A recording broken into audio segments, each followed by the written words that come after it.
will try to stress the fact that cities are a combination of digital and real layers.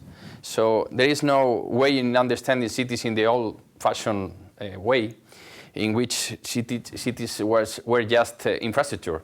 Today we have a very active and vibrant living in social networks in the digital city.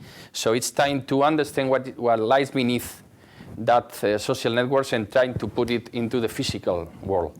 I will try to stress that in order to put some light on urbanism, how cities could adapt to their current needs of citizenship, and stress the power of digicens, the brand new digital citizens, in guiding the process in some way. The hype is very interesting for people, as well as very, there are many sellers selling products on smart city matters. Myself, I'm selling consultancy. But for sure, the question regarding infrastructure is the very hard point, because sometimes companies are trying to explain that you, as a town hall, need to spend a lot of money to move forward. And I don't believe that, because it's always cheap. It's just about creativity and social innovation. For sure, law is also important.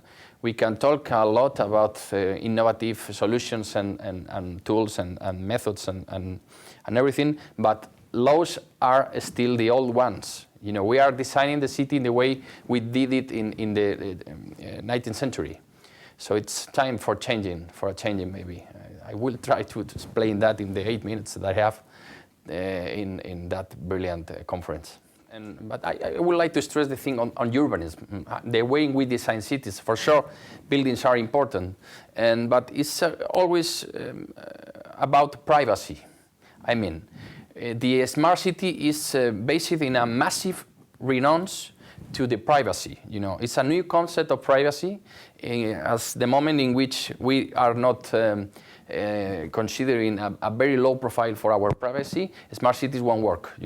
If we citizens don't put our data, our details on the hands of companies and cities regarding smart things, the smart thing will never function, will never go. That's a point in which urban planning is interesting, because in the past we have that movement into making buildings with big windows with glass, in New York, and people is living there, for sure. In centuries ago, no one could go to live behind a glass without blinds and curtains, but today is something normal. But it's the same thing for cities. Maybe people acting very hard in social networks will be happy to meet other people with a low profile, with a brand new understanding of privacy in public spheres and public scenes in cities. That's a very interesting thing for me at the moment.